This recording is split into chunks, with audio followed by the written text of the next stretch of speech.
ज़वार के लिए उसके घरवालों की तरफ से एक नई आज़माइश आने वाली है। ज़वार के चचा को हार्ट अटैक हो जाता है। ज़वार को फ़ौरन सखर पहुंचना पड़ जाता है, जहां हॉस्पिटल में ज़िंदगी और मौत की जंग लड़ते उसके चचा उसके सामने हाथ जोड़ देते हैं कि मेरे पास वक्त बहुत कम है बेटा। डॉक्टर ने सिर्फ 24 घंटे बताए हैं। मैं चाहता हूँ कि मेरे जीते जी तुम्हारा और रेशम का निकाह हो जाए और मैं सुकून की मौत मरूं। ज़वार, जिसके दिल में एक तरफ तो पारस की मोहब्बत की कौपलें फूट रही होती हैं और दूसरी तरफ उसके बचपन की मंगेतर, जिसका बीमार बाप उसके आगे हाथ जोड़कर इल्तिजा कर रहा है। ज़वार निकाह के लिए तैयार हो जाता है। यूँ ज़वार और रेशम का निकाह हो जाता है। ज़वार के चचा उससे वादा लेते हैं कि तुम मेरी बेटी का बहुत ख्याल रखोगे। मैं इसे तुम्हारे हवाले कर रहा हूँ। ज़वार के लिए तो जैसे सब कुछ ही बदल गया। उसने तो अभी पारस के ख्वाब देखना शुरू भी नहीं किए थे कि किस्मत ने उसे किसी और के मुकद्दर में लिख दिया।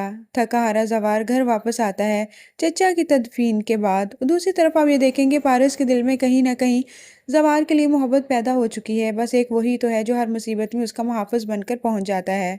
तभी पारिस की कॉल आती है ज़वार को। पारिस बेदहानी में बोल जाती है, इतने दिन से कहाँ गायब हो?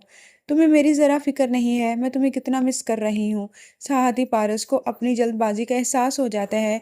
मेरा मतलब यह है कि मुझे कहीं भी बाहर जाना होता है और मैं तुम्हारे बगैर खुद को अब इनसिक्योर फील करती हूँ। ऐसा लगता है अब तुम मेरी ज़िंदगी का एक हिस्सा बन चुके हो।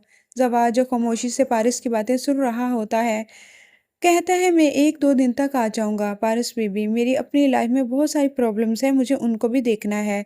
मैं सिर्फ़ आपका सिक्योरिटी गार्ड ही बनकर पैदा नहीं हुआ। ज़वार का बदला हुआ लहज़ा पारस को बहुत ज़्यादा खटकता है कि आखिर इसे क्या हुआ?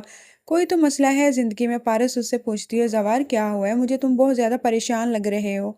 जिस पर ज़वार बात को बदल देता है, नहीं पारस बीबी, ऐसी कोई बात नहीं है, मैं बिल्कुल ठीक हूँ।